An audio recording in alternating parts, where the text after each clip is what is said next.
कुठेतरी टीव्हीवर काल बातमी बघितली की संजय राजाराम राऊतच्या घरच्या कोणीतरी रेकी केली.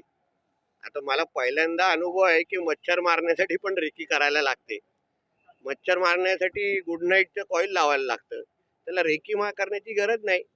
कदाचित खिचडी चोर नेमकं कुठे राहतो हे पाहण्यासाठी कोणतरी बाईकवर आलं असेल की बाबा खिचडी कुठे डिलिव्हर करायची आहे, म्हणून एवढं काय तर गांभीर्याने घेण्याची गोष्ट नाही. मच्छराला मारण्यासाठी कोण कधी रेकी करत नाही. आणि संजय राजाराम राऊतचं महाराष्ट्र आणि देशाच्या राजकारणामध्ये एवढं काही महत्व नाही की त्याला कोणतरी मारण्यासाठी रेकी विकी करेल. हे राजाराम राऊतचे हे दोन्ही मुलं ही पहिल्यापासून अशाच कोणीतरी स्वतःच्याच कार्यकर्त्याला उभं करायचं, धमक्या द्यायच्या आणि पुऱ्या दिवसाच्या बातम्या करत बसायचं. म्हणून ह्या गोष्टीला जास्त काहीच महत्व द्यायची गरज नाही. आणि एकदमच मच्छराला मारायचं असेल तर आम्ही त्याच्या बंगल्याच्या अवतीभोवती गुड नाईटचे कॉईल लावून टाकू, मच्छर जातील, संपतील. मग एवढा कशाला जोरला मारायची गरज आहे? हा हो हो. कोणी पेंग्विन मच्छराच्या मदतीला गेला तेवढाच विषय आहे. म्हणून एवढं काय ह्या गोष्टीला महत्व देऊ नका. आता शेवटी महाराष्ट्राच्या राजकारणामध्ये या सगळ्यांचं महत्व जनतेने संपवलेलं आहे.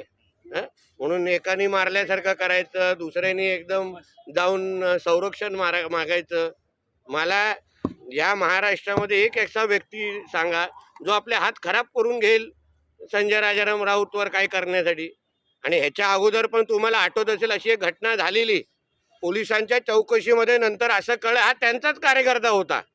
म्हणून बोलतो ना, कोणतरी चोरी केलेली खिचडी डिलिव्हर करण्यासाठी आले असतील, म्हणून ऍड्रेस शोधत असतील की खिचडी चोर कुठे राहतो.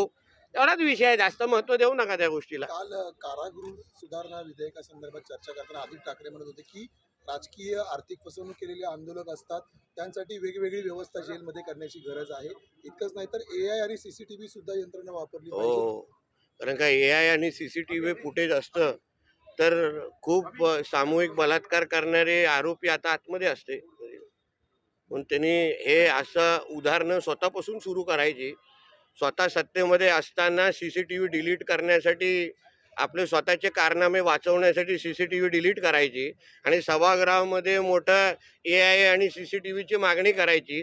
पहिलं स्वतःचे जे काही कारनामे 8 जूनला केलेले आहेत त्याचे CCTV फुटेज ज्या दिवशी बाहेर येतील ना, तेव्हा AIची पण गरज भासणार नाही.